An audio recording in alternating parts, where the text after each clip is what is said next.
SDP സംസ്ഥാന committee Muvattupuzha Ashraf മൗലവിയും അദ്ദേഹത്തിന്റെ സഹപ്രവർത്തകരായ സംസ്ഥാന കമ്മിറ്റി അംഗങ്ങളായ റോയ് അറക്കലും അതോടൊപ്പം തന്നെ തുളസീധരൻ പള്ളിക്കലും കാസർഗോഡ് നിന്ന് തിരുവനന്തപുരം വരെ തുടങ്ങിയ യാത്ര അത് 4-5-8 ജില്ലകൾ കഴിഞ്ഞ് ഇന്ന് തിരുവനന്തപുരത്തേക്ക് എത്താറാവുമ്പോഴേക്കും അതിൻ്റെ റിസൾട്ട് അതിൻ്റെ പ്രതിധ്വനി ഉണ്ടാവാൻ തുടങ്ങിയിരിക്കുന്നു.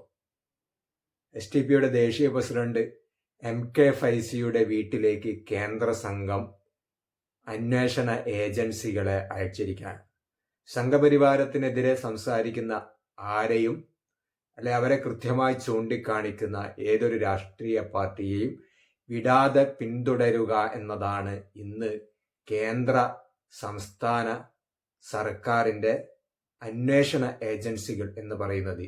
ED ആയാലും CBI ആയാലും NIA ആയാലും ഇത്തരത്തിലുള്ള അന്വേഷണ ഏജൻസികൾ ഭരണകൂടത്തിനെതിരെ ശബ്ദിക്കുന്നവർക്ക് എതിരെയുള്ളതാണ് എന്ന് ഒരിക്കൽ കൂടി തെളിയിച്ചിരിക്കുകയാണ്. കഴിഞ്ഞ ദിവസം കോൺഗ്രസിന്റെ ദേശീയ കമ്മിറ്റിയുടെ അവരുടെ ബാങ്ക് അക്കൗണ്ടുകൾ മരവിപ്പിച്ചതാണ് കഴിഞ്ഞ ആഴ്ച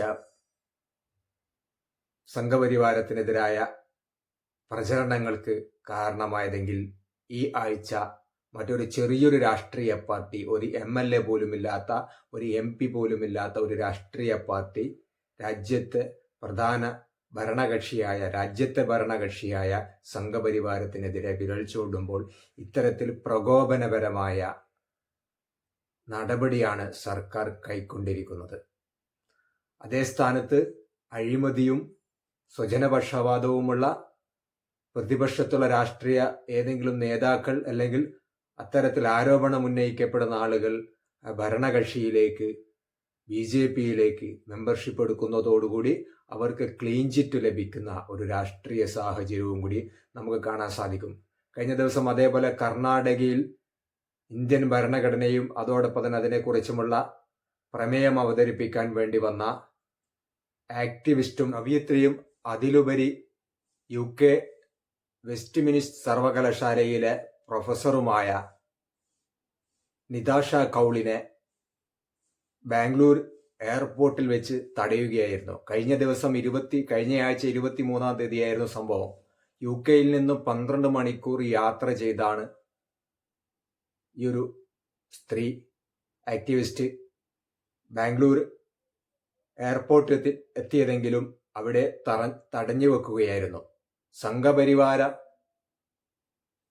RSS പ്രത്യയശാസ്ത്രത്തിനെതിരെ നിരന്തരം ശബ്ദിക്കുന്ന ഒരു ഇന്ത്യൻ വംശജനായ ഓവർസീസ് സിറ്റിസൺസ് ഓഫ് ഇന്ത്യയുടെ കാർഡുമുള്ള സർക്കാരിന്റെ ഔദ്യോഗികമായ ക്ഷണം സ്വീകരിച്ചു വന്ന ഈ ഒരു ആക്ടിവിസ്റ്റിനെ 24 മണിക്കൂറോളം എയർപോർട്ടിൽ തടയുകയായിരുന്നു. എന്നാൽ തന്നെ എന്തിനാണ് തടഞ്ഞു വെച്ചതിന് എന്നതിനുള്ള കൃത്യമായ മറുപടി അധികൃതരുടെ ഭാഗത്തുനിന്ന് ലഭിച്ചില്ല. ഡൽഹിയിൽ നിന്നുള്ള നിർദ്ദേശപ്രകാരമാണ് തടഞ്ഞു വെച്ചിരിക്കുന്നത് എന്നും, എന്നാൽ തനിക്ക് 12 മണിക്കൂർ യാത്ര ചെയ്തു വന്ന തനിക്ക് വിശ്രമിക്കാൻ ഒരു പായയും തലയണയും നൽകണമെന്ന് പറഞ്ഞപ്പോൾ അതുപോലും നൽകാതെ 24 മണിക്കൂർ എയർപോർട്ടിൽ CCTVയുടെ നിരീക്ഷണത്തിൽ 24 മണിക്കൂറും നിർത്തിച്ച ശേഷം തിരിച്ച് മടക്കി അയക്കുകയായിരുന്നു. ഈ വിഷയവുമായി ബന്ധപ്പെട്ടുകൊണ്ട് നിതാഷ കൗൾ വളരെ ശക്തമായ രീതിയിൽ പ്രതിഷേധിച്ചു. ലോകത്തിലെ ഏറ്റവും വലിയ ജനാധിപത്യ രാജ്യമായ ഇന്ത്യയിൽ ഭരണഘടനയും ദേശീയ ഐക്യവും എന്ന വിഷയത്തിൽ കർണാടക സർക്കാർ അവതരിപ്പിച്ച വിഷയത്തിൽ സംസാരിക്കാൻ ക്ഷണം സ്വീകരിച്ച് എത്തിയ ഒരു ഇന്ത്യൻ വംശജയെയാണ് ഇത്തരത്തിൽ സംഘപരിവാര ലോബികൾ തിരിച്ചയച്ചിരിക്കുന്നത്. അതോടൊപ്പം തന്നെ തനിക്കെതിരെ ഭീഷണി ഉയർത്താൻ വേണ്ടി തൻ്റെ അമ്മയുടെ വീട്ടിലേക്ക്, തൻ്റെ അമ്മ താമസിക്കുന്ന വീട്ടിലേക്ക് ബന്ധപ്പെട്ട അന്വേഷണ ഏജൻസികൾ സന്ദർശിച്ചതായും തന്നെ വരുതിയിലാക്കാൻ ശ്രമിക്കുകയും ചെയ്തിട്ടുണ്ടെങ്കിലും അതിനൊന്നും വില കൊടുത്തില്ല എന്നും നിതാഷ കൗൾ പത്രസമ്മേളനത്തിൽ വാർത്താക്കുറിപ്പിൽ അറിയിച്ചു. നിതാഷ കൗൾ എന്ന് പറയുന്ന ഈ ഒരു മനുഷ്യാവകാശ പ്രവർത്തക ഇന്ത്യൻ വംശജയും UPയിലെ പണ്ഡിറ്റ് കുടുംബത്തിൽ വരുന്ന ഒരു അംഗവുമാണ്.